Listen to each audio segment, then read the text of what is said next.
ar zaudējumu Slovākijai. Kāds tev pārdoms pēc šīs spēles? Kāds uzreiz pārdoms? Protams, vilšanās mums visiem, kad tas ceturtdaļfināla, tas saucamais sapnis, teiksim, tā bija dzīves, bet, nespējamies uzvarēt Slovākiju, tagad jāgatavojas atlikušajām spēlēm. Kāpēc nespējam uzlauzt Slovākijas vārtus? 0 iemesls, rips, tavuprāt? Ja runājam konkrēti par šo spēli, teiksim, es domāju, ka pirmajā trešdaļā abas komandas spēlē visnotaļ piesardzīgi. Un gan savu vārtu pārsvaru, gan metienu pārsvaru Slovākija ieguva spēlējot vairākumā. Gluži tāpat kā mēs otrā trešdaļā, tā bija labs balans spēlē, bijām pietiekoši agresīvi, lai aizķertos aiz tām ripām uzbrukuma zonā, un arī vairākums mums palīdzēja, kur es nevaru teikt, ka viņš bija slikts, viņš bija pietiekoši agresīvs, bet, diemžēl, mēs nevaram izdarīt to galveno, dabūt ripu vārtos. Trešā trešdaļa jau mums bija deva zināt tomēr to, ka Slovāki vakar nespēlēja, mēs spēlējām ar Somiem, un grūti bija atkal līdzīgi kā pirmā trešdaļa sākumā, gan mēs no forča gājām viņu grūti ārā, gan mums bija grūti aizsarties aiz ripām. Jā, pats arī pušiem teici, turnīrs mums vēl priekšā. Kā sagatavoties tiem nākamajiem atlikušiem mačiem šajā turnīrā?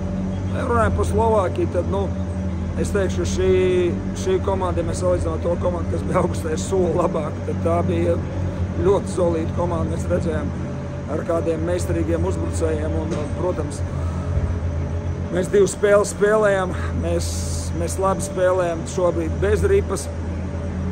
Tas, kas bija problēma, teiksim, spēlēs pirms šī čempionāta, kur mēs 2 spēlēs guvām pa 3 vārtiem, un tajās pat ielaidām pa 6. Tā kā mēs krietni labāk spēlējām. Aizsardzībā es neskaitīšu ripas ne pret Somiem, ne pret Slovākiem, kas ir tukšos vārtos. Plus Šveici mēs ielaižam pa 2, bet šobrīd ir liela problēma mums ar vārtu gūšanu. Bet tos jautājums es atceros, ko teicu, kā sagatavot. Arī man tā ir pirmā pieredze šobrīd.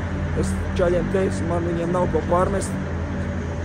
Mēs gājām, cīnījāmies, bet, diemžēl tie vārti ir vajadzīgi, kas dod pārliecību gan viņiem tādu, kad mēs varam tur spēlēt labi, tu nedod pretiniekam, tu nedod, teiksim, Šveicē, nedod Somiem, tu nedod Slovākiem daudz moments. Bet, diemžēl, bez vārtiem ir ļoti grūti uzvarēt, bet turnīrs turpinās. Un šeit es varu tikai citēt Kanādas izlases treneris, ļoti interesanti frāzi pateica pirms čempionāta, ka, uzbrukums un vairākums tas ir tā kā kaķis. Te viņš nāk, te viņš iet, te viņš atnāk, te viņš aiziet, viņš dzīvo savu dzīvi. Jā, ja seko šim salīdzinājumam, tad mums kaķis kaut kur ir tālu aizgājis.